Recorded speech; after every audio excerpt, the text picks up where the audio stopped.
Hello and welcome to another video from the greatest trail on YouTube, and it is my week 10 roundup of the Premier League action this weekend. The 10th game of the season was played for all the teams this weekend, and it was as chaotic as usual, with Chelsea losing once again away against West Ham.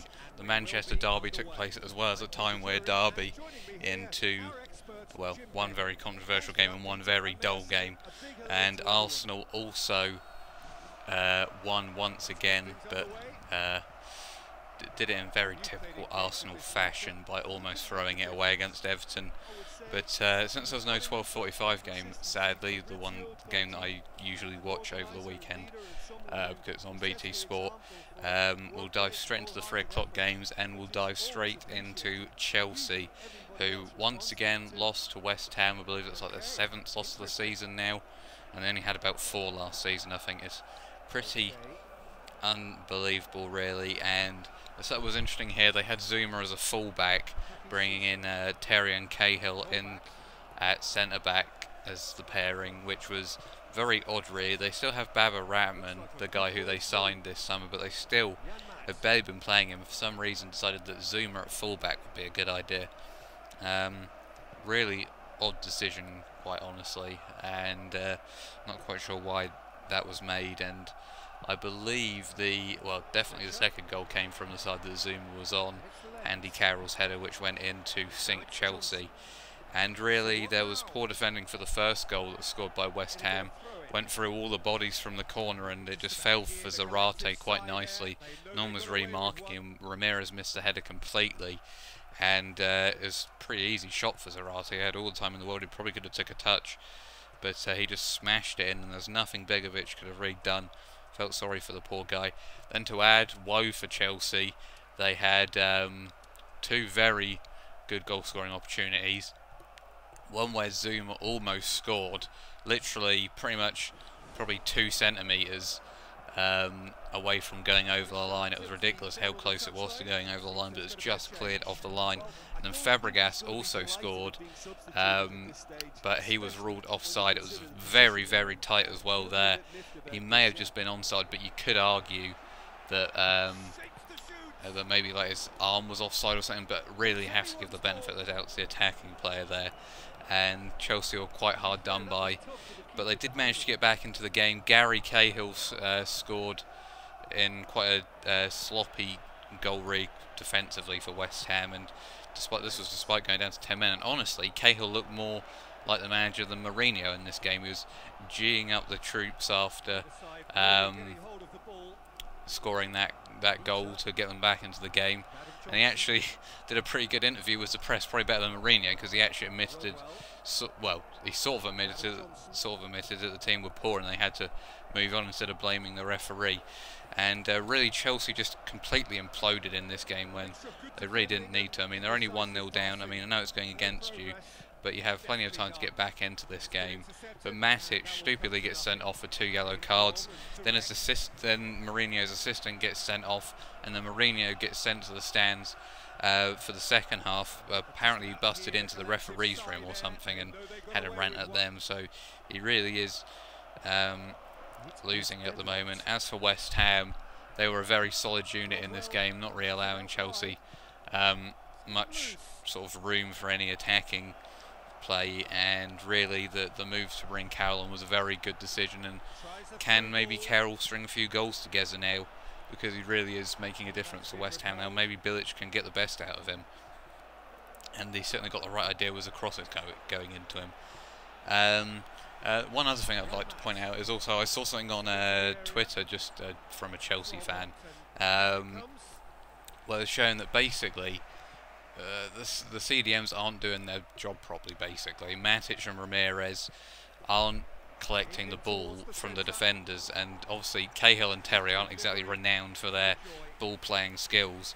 But the problem is Ramirez and Matic, they just aren't going short to receive the ball, so the person who's doing it is Eden Hazard, and really that's not what they need, because you're just wasting energy on your best player. And really, Mourinho's system just is not suiting Hazard at all, and that's why he's probably just just a bit cold this season, really. And sometimes when you're not playing in your best position, or when you have to do things you don't like to do, you just get completely put off by playing, and you're just not up to your form. And I know the exact problem for Hazard, really, and I honestly wouldn't be surprised if he leaves. I think it's either Mourinho goes or Hazard goes. I can't see both of them coexisting in the team for much longer, to be frankly honest. But it depends how well Hazard plays, really. But Mourinho really does need to get a win, and Chelsea need to get a win against Liverpool, otherwise Mourinho is in big trouble. Speaking of sackings, we move on to Aston Villa versus Swansea. Really, Aston Villa had a great chance here to win. They scored in like the 60th minute. Jordan Ayew getting his first goal, but they really did bottle this, giving away that 1-goal lead. And Jordan Ayew's brother, and Andre Ayew, who's been a bit cold recently as well, managed to get the winner in, I think, the 87th minute. Basically was a anything you can do, I can do better moment to his brother, which has pretty much been the case in the last couple of years of their career. And really, Sherwood getting sacked, it's very interesting decision. I'm really not surprised. The guy is completely clueless. I mean, he had a good job at Spurs, but really, if Adebayo hadn't been firing for him, probably would have been great. He didn't do that great a job, I don't think, towards the end of last season, really. He only moved them up by one position, got hammered in probably one of the most one-sided FA Cup finals you'll ever see, and then obviously also hammered by Southampton. The cracks were shown, and they've really just completely opened up this year. And yeah, I'm not surprised he's been sacked. The replacement will be interesting. I mean, the obvious names have been going around: Moyes, Rodgers, Pearson. I think Pearson will probably be the best fit. I can't see Rodgers or Moyes going there. But then there has been talk that this French manager, I think it's Remy Garcia or something. It's definitely Remy something. Former Lyon manager. It's an interesting move considering the amount of French players that they've bought, but it's a very dangerous decision. I mean, you've seen other foreign managers come over here who are doing well. Maybe Flores is an example of that, or Watford at the moment. But really, Flores won the Europa League with Sevilla. This Lyon manager, I haven't heard of too much. I've heard he might be a good fit, but it's a very risky move with the situation that Villa are in. And I fear they could go down a similar path that Fulham went down a couple of years ago, where they sort of had Martignol at the start. A lot of people thought they would be okay, and really it all just started going wrong for them, and then sacking managers left, right and centre, and had about 3 or 4 managers in that year. That's what I fear could happen to Villa here, but it'll be interesting to see what happens, because they really do need to start winning some games. Moving on to Stoke-Watford, and Stoke continue to be the most inconsistent side in the world pretty much. After beating Swansea away, they managed to lose at home to Watford. I don't know how that works out, but good to see that Troy Deeney finally scores. That's good for my fantasy football. I've not had the funds to bring Agallo in, so I've just been waiting for Deeney to score, and he hasn't done it, but he's finally done it now. Maybe a bit tad lucky because Woolshide slipped before he got the shot away, so he was able to have a bit more room and a bit more time on the ball to line up where he was going to shoot. And once again, it was poor defending for the second goal, as well as Mark Wilson gave the ball away, and Ighalo found Abdi, and Abdi smashed it in to make it 2-0. A great result for Watford there, and Watford looking very handy. Definitely the best of the promoted sides so far, and I have to say I did predict that. It'll be interesting to see if they can keep it up. Moving on to Leicester versus Palace, and another defensive mistake in this game which allowed Leicester to win was Jamie Vardy getting his 7th consecutive goal in 7 games, and equaling the record of many other players. And yeah, it was just a poor giveaway, very similar to Jagielka last week from Breda Hangeland, which allowed Mahrez to get on the ball, just slipped it through to Vardy, and Vardy put it over the goalkeeper and then just about smashed it in to make it 1-0 Leicester, and they managed to get the clean sheet and some pizza. So really, Palace will be a bit disappointed they didn't have a penalty. I think Zaha probably should have had a penalty, but overall I think you were expecting Leicester to probably win this game, and their good form continues. Will it ever be stopped? I'm not quite sure. Anyway, moving on. Actually, I'll switch to one more other thing at Palace, and that seems to be that Patrick Bamford at Palace isn't working. So honestly, if I were Chelsea, I'd recall him, considering the situation of the player and Chelsea, the club. Moving on to Norwich versus West Brom, and I really do fear for Norwich. Man City next. I fear in that game what the hell they could do to them, because really it was another poor performance. I said Martin probably isn't good enough at centre-back for the Premier League, and I think in this game he probably proved that he isn't good enough for the Premier League at right-back either. Him and Whittaker just very, very poor. Whittaker I don't think was playing in this game, but really I think they need to start playing Wisdom now. Even though he's young, it's just a different option, and Martin doesn't seem to have much confidence at the moment. Even though he scored all those goals, it's very, very weird. They need to hope that Basong and Ryan Bennett can form a decent partnership in that defence, because they've conceded the most goals in the Premier League this season of any club. But I've never really rated Ryan Bennett. He makes a lot of mistakes. Basong is very error prone at times as well, and really they need to bring in a defender in January, I think. Otherwise they could be in very, very big trouble with Sunderland having Allardyce now. And yeah, sort of the first bad patch for Alex Neil, so really it'll be interesting to see how if he can turn it around, not how, and then how he turns it around potentially as well.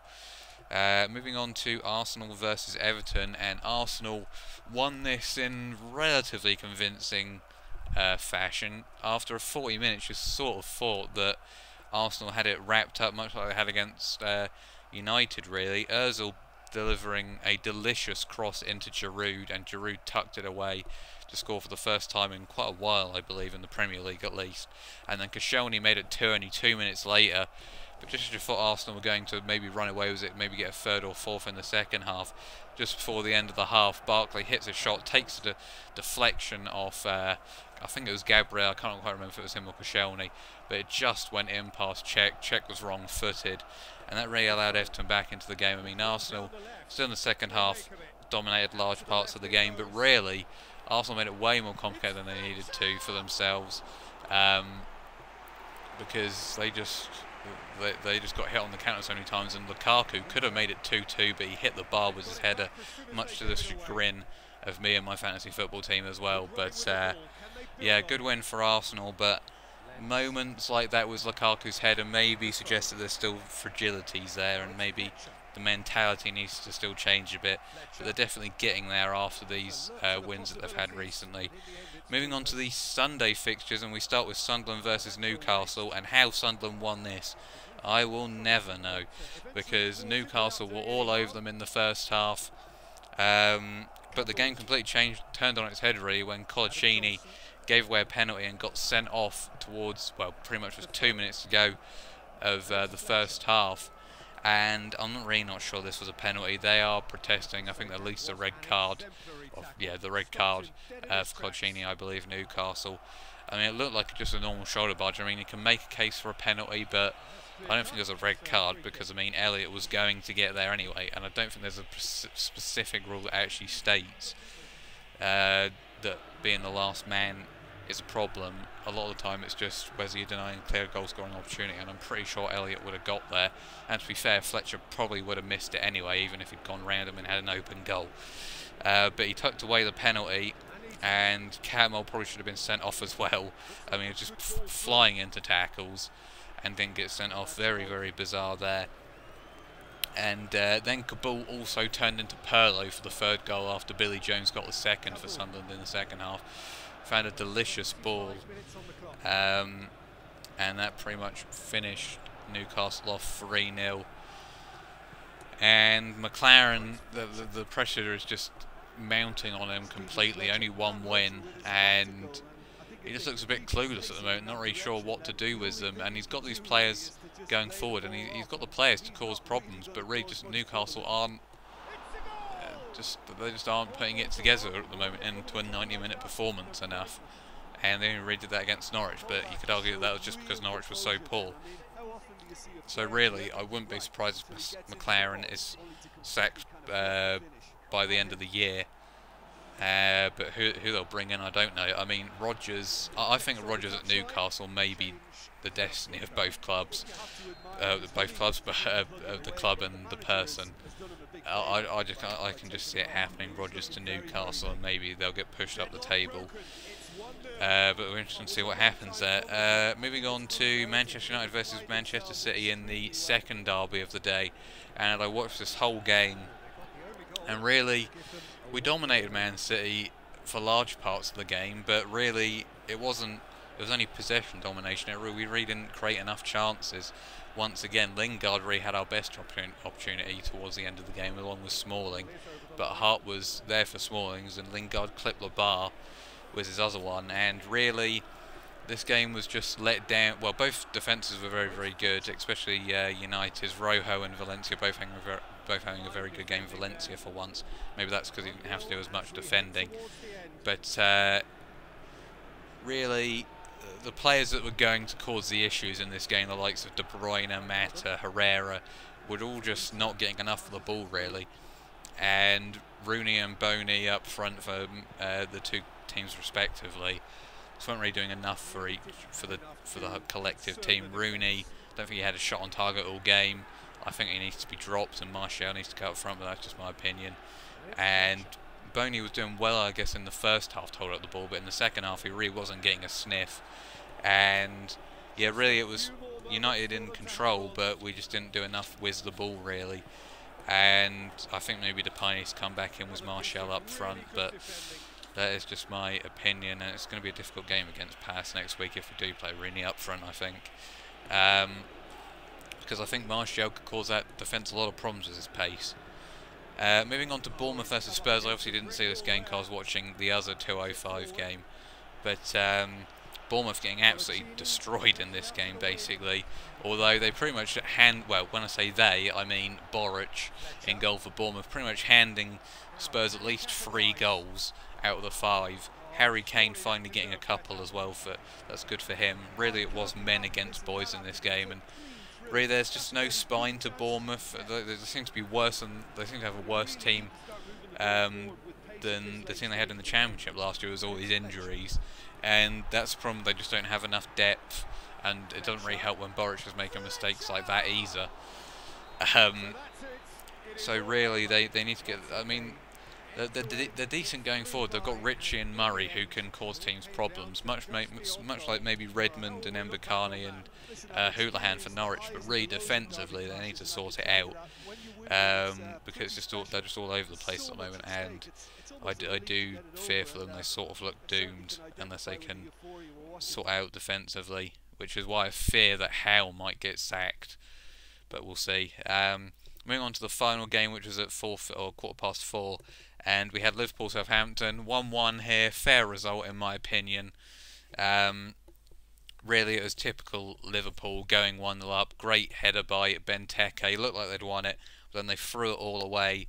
With pretty much, I think it was a simple set piece, just headed back across by Gaston Ramirez of all people. I'm not quite sure how he beat players in the air, and it fell to Mane, who sort of scrambled it in. And Klopp now was his 3rd draw in charge, still waiting for that win. But Liverpool still just aren't quite there yet. I think they'll win next week though against Chelsea, I really do. So thank you for watching, guys, and until next time, goodbye.